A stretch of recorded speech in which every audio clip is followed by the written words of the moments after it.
قرآن کے لیے جمع ہوئے ہیں، اور جیسا کہ آپ کے سامنے پچھلی مرتبہ اعلان کیا گیا تھا کہ انشاءاللہ عزیز آج میں کچھ باتیں آپ تمام کے سامنے اس مہینے کے تعلق سے، اس مہینے کی جو ہے فضائل کے تعلق سے یا عام الفاظ میں اس مہینے کی حقیقت رکھوں گا، تاکہ اس کے اصل فضائل کیا ہے اور باقی دیگر خرافات، بدعات اور جو کچھ بہرحال آج معاشرے اور سماج میں اس مہینے کے نام پر یا اس مہینے کی آمد سے یا اس مہینے کے آنے سے پہلے سے لے کر اس کی 10 تاریخ یا اس کے خاتمے تک ہوتا ہے، ان تمام چیزوں کی مختصر سی میں جھلک اور حقیقت آپ کے سامنے رکھنے کی انشاءاللہ عزیز کوشش کروں گا۔ اگر یوں کہا جائے کہ ماہ محرم کی فضیلت کیا ہے، تو میں سمجھتا ہوں یہ بات بیان کرنا ایک 5 یا 10 منٹ کی بات ہے، اس سے زیادہ اور کچھ بھی نہیں ہو سکتا ہے۔ آپ صلی اللہ علیہ وسلم کی 2 حدیثیں اور قرآن کی ایک آیت رکھ کر معاملہ ختم ہو جائے گا کہ بس یہی فضیلتیں ہیں اس کی اور یہ معاملہ ہے، اور معاملہ پھر ختم ہو جائیں گے۔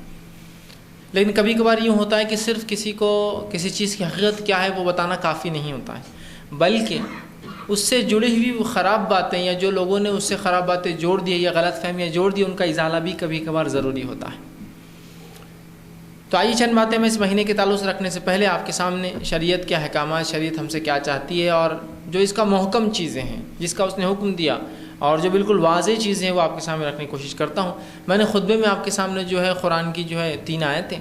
اور نبی اکرم صلی اللہ علیہ وسلم کی حدیث کا ایک حصہ، ایک ٹکڑا آپ کے سامنے بیان کیا۔ پہلی آیت جو میں نے آپ کے سامنے تلاوت کی ہے سورہ انعام سورہ نمبر 6 اس کی آیت نمبر 154 تھی، اس میں اللہ نے فرمایا وَأَنَّ هَذَا صِرَاطِي مُسْتَقِيمًا فَاتَّبِعُوهُ۔ بہرحال اس کا پس منظر تھوڑا سا آپ کے سامنے رکھ دوں، اس کی تشریح رکھ دوں۔ نبی اکرم صلی اللہ علیہ وسلم ایک مرتبہ ایک صحابی کے انتقال میں گئے تھے اور تدفین کے لیے وقت تھا، خبر کھودی جا رہی تھی، لوگ جو ہے خبر کھود کی مٹی باہر نکال رہے تھے۔ نبی اکرم صلی اللہ علیہ وسلم اس دوران جو ہے اس مٹی کے پاس بیٹھے اور آپ کے ہاتھ میں ایک جو ہے ٹہنی تھی جھاڑ کی، اور آپ اس ٹہنی سے کچھ اس مٹی کے اندر لکیریں کھینچ رہے تھے۔ صحابہ بڑے غور سے دیکھ رہے تھے کیا ہو رہا ہے۔ جب آپ وہ کام کر چکے تو صحابہ نے جب دیکھا تو آپ صلی اللہ علیہ وسلم نے ایک سیدھی لکیر ماری تھی، اور اس کے سیدھے اور الٹے ہاتھ دائیں بائیں جانب جو ہے اور بھی لکیریں ماری بہت سی، اور اس کے بعد صحابہ سے کہا جو بیچ کی لکیریں جو سیدھی میں نے ماری ہے یہ میرا طریقہ اور میرا راستہ ہے، اس کی پیروی کرنا، اس پر چلنا، اور یہ صراط مستقیم ہے۔ اور جو میں نے دائیں بائیں جانب اس میں سے اور لکیریں ماری ہیں، یہ صراط مستقیم پر شیطان بیٹھے ہوئے ہیں جو انسان کو صحیح راستے سے نکال کر گمراہی کی طرف لے جاتے ہیں۔ تو صحابہ نے کہا اللہ کے رسول صلی اللہ علیہ وسلم، معاملہ ہدایت اور گمراہی کا ہے، معاملہ جنت اور جہنم کا ہے، بڑی اہم بات ہے، اس کی وضاحت کیجیے اور تھوڑا سا ہم کو ایکسپلین کیجیے اور زیادہ اچھے سے سمجھائیے۔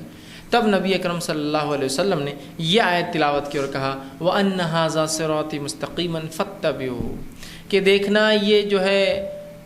جو میں جو طریقہ بتا رہا ہوں، جو بات میں تم سے کہہ رہا ہوں، جو دین میں لے کر آیا ہوں، جو کتاب میں لے کر آیا ہوں، وَأَنَّ هَذَا صِرَاطِي مُسْتَقِيمًا، یہ صراط مستقیم ہے، یہ سیدھا راستہ ہے۔ فَاتَّبِعُوهُ، تو اس کی اتباع کرنا، اس کی پیروی کرنا۔ وَلَا تَتَّبِعُوا السُّبُلَ، اس کے علاوہ طریقوں کی پیروی مت کرنا۔ فَتَفَرَّقَ بِكُمْ عَنْ سَبِيلِهِ، تو تم میرے بتائے گئے، اللہ کے بتائے گئے صراط مستقیم سے، سیدھے راستے سے، حق سے تم پھر جاؤں گے، ہٹ جاؤں گے۔ تو یہاں نبی اکرم صلی اللہ علیہ وسلم نے خود وضاحت کر دی کہ آپ کا طریقہ کیا ہے اور آپ کے طریقے سے ہٹنے کا نتیجہ کیا ہے، اور آپ کا لایا گیا طریقہ وہ ہدایت ہے، صراط مستقیم ہے، اور آپ کے طریقے سے ذرا بھی ہٹنا فَتَفَرَّقَ بِكُمْ عَنْ سَبِيلِهِ، تو ہم اللہ کی بتائے گئے صراط مستقیم سے ہٹ جائیں گے، گمراہ ہو جائیں گے، یاد رکھیے۔ دوسری آیت جو میں نے آپ کے سامنے تلاوت کی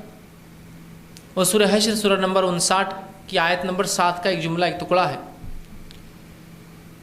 جس کی تفسیر یوں آتی ہے، جس کے تعلق سے عبداللہ ابن مسعود رضی اللہ عنہ کس طرح سے اس کو سمجھتے تھے۔ آپ کا ایک واقعہ یوں آتا ہے کہ آپ ایک مرتبہ بیٹھے تھے اور آپ نے درس قرآن دیا۔ بہرحال اس آیت کا ترجمہ یہ ہے وَمَا آتَاكُمُ الرَّسُولُ فَخُذُوهُ وَمَا نَهَاكُمْ عَنْهُ فَانْتَهُوا، نبی جو تمہیں دے دے اسے لے لو، جس سے روک دے اس سے رک جاؤ۔ تو نبی کا دینا،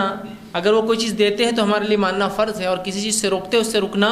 فرض ہے۔ مطلب نبی جو کہہ دے وہ کام کرنا جائز، حلال اور ضروری، اور جو کام سے روک دے وہ کام کرنا منع ہے، حرام ہے اور وہ غلط ہے، یاد رکھیے۔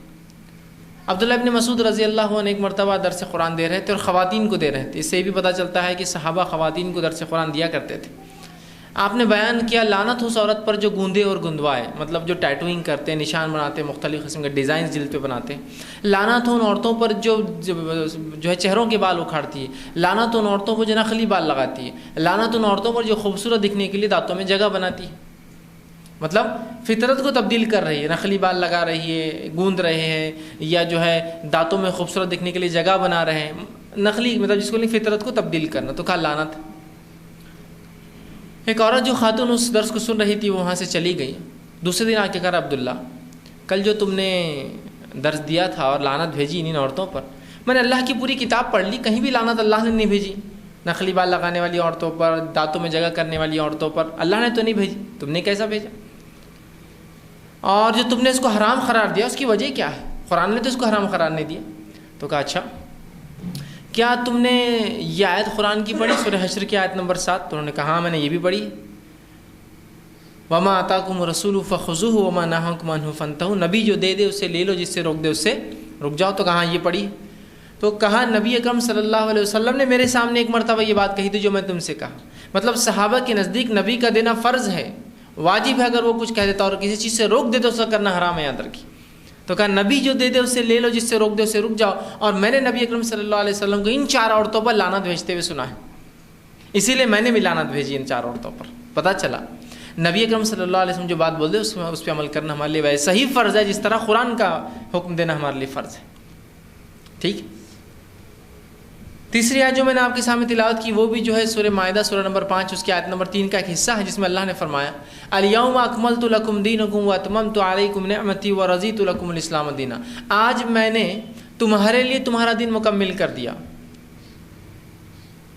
الیوم اکملت لکم دین واتممت علیکم نعمتی، اپنی نعمت تم پر پوری کر دی، مطلب انسانیت پر، ورضیت لکم الاسلام دینا، اور جو اسلام میرے پاس لائیں گا میں اس سے راضی ہو گیا۔ اس آیت کا شان نزول میں یہ بات ملتی ہے ہم کو کہ حجۃ الوداع میں آپ صلی اللہ علیہ وسلم نے خطبہ دیا، خطبہ آپ نے واضح و نصیحت کی صحابہ کو، اور کہا حل بلغت، کیا میں نے تم تک تبلیغ کر دی، بات پہنچا دی، پیغام دے دیا اللہ کا جو میرے پاس آیا تھا؟ تو صحابہ نے سب نے کہا قالوا بلا یا رسول اللہ، اللہ کے رسول صلی اللہ علیہ وسلم ہاں آپ نے ہم تک تبلیغ کر دی، وہ بات پہنچا دی جو آپ کے رب نے آپ تک بھیجی تھی۔ تو آپ صلی اللہ علیہ وسلم نے پھر جو ہے اپنی کلمہ شہادت کی انگلی سے ہم کہتے سیدھے ہاتھ کے آسمان کی طرف کی اور کہا اللہم اشہد، اے اللہ تو گواہ رہنا میں نے پہنچا دیا، اللہم اشہد، اے اللہ تو گواہ رہنا یہ میں نے تیرا دین پہنچا دیا، اللہم اشہد، اے اللہ جو جو تو نے دیا میں نے ان تک پہنچا دیا، تو گواہ رہنا اور لوگ گواہ اس پر کہ میں نے پہنچا دیا، چونکہ سب نے کہا تھا کہ ہاں اللہ کے رسول ہاں آپ نے پہنچا دیا، تو اللہ تو گواہ رہنا اس چیز پر۔ جب آپ صلی اللہ علیہ وسلم نے یہ کر دیا اس کے بعد صحابہ کہتے ہیں، عبداللہ ابن مسعود کہتے ہیں کہ یہ عبداللہ ابن عباس رضی اللہ عنہ کہتے ہیں کہ یہ آیت نازل ہوئی الیوم اکملت لکم دینکم، آج میں نے تمہارا دین تم پر مکمل کر دیا، واتممت علیکم نعمتی، اپنی نعمت تم پر پوری کر دی، مطلب انسانیت پر اللہ نے جو اپنی نعمت کرنا تھی کہ جہنم سے بچنے کا طریقہ بتانا تھا وہ بتا دیا، ورضیت لکم الاسلام دینا، اب جو اسلام لائیں گا تو میں اس سے راضی، ہاں اسلام کے علاوہ کچھ لائیں گا تو راضی نہیں۔ اور اس بات کا اعلان اللہ رب العزت نے سورہ جو آل عمران کے اندر اور واضح طور سے کیا، اور سورہ آل عمران کی آیت نمبر 19 میں فرمایا کہ ان الدین عند اللہ الاسلام، اللہ کے نزدیک جو دین ہے وہ خالص صرف اسلام ہے، اور اسلام کے علاوہ کسی چیز کو اللہ قبول بھی نہیں کرتا ہے۔ اس بات کو سورہ آل عمران سورہ نمبر 3 آیت نمبر 85 میں فرمایا کہ جو کوئی اسلام کے علاوہ دین کو ہمارے پاس لائیں گا، وَمَن يَبْتَغِ غَيْرَ الْإِسْلَامِ دِينًا فَلَن يُقْبَلَ مِنْهُ وَهُوَ فِي الْآخِرَةِ مِنَ الْخَاسِرِينَ، جو کوئی اسلام کے علاوہ کوئی چیز ہمارے پاس لائیں گا وہ اس سے قبول نہیں کی جائیں گی، اور آخرت میں وہ خسارہ، نقصان، گھاٹا جہنم میں ہونے والا ہوگا۔ تو پتہ چلا صرف خالص اسلام پر مجھے اور آپ کو عمل کرنا ہے، اس کے علاوہ اللہ رب العزت کوئی چیز قبول کرتا بھی نہیں ہے، اس کے پاس کوئی سکہ چلتا بھی نہیں ہے اس کے علاوہ، اسلام کے علاوہ۔ یہ بات بھی اللہ نے وضاحت کر دی۔ نبی اکرم صلی اللہ علیہ وسلم نے دیکھی کس چیز کا خدشہ اس امت سے اظہار کیا، کس چیز کا ڈر اظہار کیا۔ جامع ترمذی کی روایت ہے، ایک مرتبہ نبی اکرم صلی اللہ علیہ وسلم کھڑے اور واضح نصیحت کی لوگوں کو، صحابہ کو واضح نصیحت کی۔ جب آپ واز پورا کر چکے تو ایک نوجوان صحابی اٹھے اور کہا اللہ کے رسول صلی اللہ علیہ وسلم آج کا واز آپ کا ایسا تھا کہ مجھے ڈر ہے، گمان ہے، خدشہ ہے کہ اس کے بعد شاید آپ نصیحت اور واز ہم کو نہیں کرنے والے ہیں۔ مطلب جس انداز سے رسول اکرم صلی اللہ علیہ وسلم بات کر رہے تھے، جس طرح ہوتا ہے نا کہ آدمی بیمار ہو، بوڑھا ہو اور آپ کو لگتا ہے اس کی موت کا وقت قریب ہے، تو کس طرح سے اس کی باتیں نصیحت کے طور پہ لی جاتی ہے اور سنجیدگی سے سنی جاتی ہیں۔ تو کہا اللہ کے رسول آپ نے آج ایسی بات کی، ایسا خطبہ دیا، ایسی وضاحت کی کہ مجھے ڈر ہے کہ شاید اس کے بعد آپ جو ہے ہم کو کوئی خطاب نہ کرے، تو میں چاہتا ہوں کہ آپ کوئی نصیحت کر جائے ہم کو۔ گویا یہ صحابی رسول نبی اکرم صلی اللہ علیہ وسلم سے آخری وصیت پوچھ رہا ہے ایک طرح سے کہ بول دیجئے کیا کرنا ہے ہم کو، لاسٹ آپ کی کوئی بات ہے کہ جس پہ ہم کو ماننا ہے۔ تو نبی اکرم صلی اللہ علیہ وسلم نے جب اس صحابی کی بات سنی تو آپ کھڑے ہوئے اور آپ نے خطبہ دیا، اور اس میں یہ بات پڑھی جو بار بار ہر خطبے کے اندر میں جو ہے خطبے کا دوسرا جو حصہ ہوتا ہے کہ جس میں اللہ کے رسول صلی اللہ علیہ وسلم نے فرمایا فَإِنَّ خَيْرَ الْحَدِيثِ کتاب اللہ، سب سے بہترین بات اللہ کی کتاب کی، وَخَيْرَ الْحَدِي حَدِيُ محمد صلی اللہ علیہ وسلم، اور سب سے بہترین طریقہ محمد صلی اللہ علیہ وسلم کا ہے۔ اور کہا دین میں یاد رکھنا ہر نئی بات گمراہی ہے، ہاں، اور فرمایا کل بدعۃ ضلالہ، ہر نئی بات گمراہی ہے، وکل ضلالۃ فی النار، اور ہر گمراہی کا ٹھکانہ جہنم کی آگ ہے۔ آپ نے یہ بات کہی، اور راوی حدیث کہتے ہیں اس کے بعد آپ صلی اللہ علیہ وسلم نے یہ کہا ترکت فیکم امرین، اب تم نصیحت چاہتے تھے نا، تو میں تم سے جس بات کے لیے ڈرتا ہوں وہ دین میں بدعت مت ایجاد کرنا، اور اگر بدعت سے اور خرافات سے بچنا ہے، دین میں برائی سے بچنا ہے، تو پھر سن لو آخری اور بات، ترکت فیکم امرین، میں تم میں دو چیزیں چھوڑے جا رہا ہوں۔ یہ آخری وصیت ہے آپ کی۔ لن تضلوا، لن کا الفاظ عربی زبان میں تب آتا ہے جس کا معنی ہوتا ہے ہرگز ہرگز ہرگز نہیں، لن ینال اللہ لحومها ولا دماؤها، نہیں پہنچتا اللہ کو تمہارے جانوروں کا خون اور گوشت، ولکن ینال التقوی منکم، تمہارا تقوی پہنچتا ہے۔ تو یہاں لن کا مطلب بالکل نہیں پہنچتا خون گوشت، اللہ کو گوشت اور خون تھوڑی چاہیے جانوروں کا، تقوی چاہیے اور نیت چاہیے۔ تو یہاں لن کا لفظ لن کا ہوا، تو کہا لن تضلوا، تم ہرگز گمراہ نہیں ہوں گے اگر دو چیزوں کو، اور تمسکتم بہما، فرمایا تمسک اس کو کہتے ہیں کہ جب انسان کی ہاتھ کی گرفت کمزور ہو جائے تو دانتوں سے پکڑ لے، اور آپ سب جانتے جب انسان کے ہاتھ نہ ہو تو کس چیز سے پکڑ سکتا ہے کسی چیز کو، آخری گرفت اس کے دانت ہوتے ہیں۔ تو کہا کہ تم ہرگز گمراہ نہ ہوں گے، لن تضلوا ما تمسکتم، جب تک تم ان چیزوں کو دانتوں سے پکڑ لو، اپنے چھوڑو مت، مطلب اگر ہاتھ نہ بھی ہو تو دانت سے پکڑ لو۔ وہ کیا ہے جو گمراہی سے مجھے اور آپ کو بچا سکتے ہیں؟ کتاب اللہ و سنتی، اللہ کی کتاب اور میری سنت، بس یاد رکھ لو، یہ دو چیزیں تھام لو گے تم گمراہ نہیں ہوں گے، اور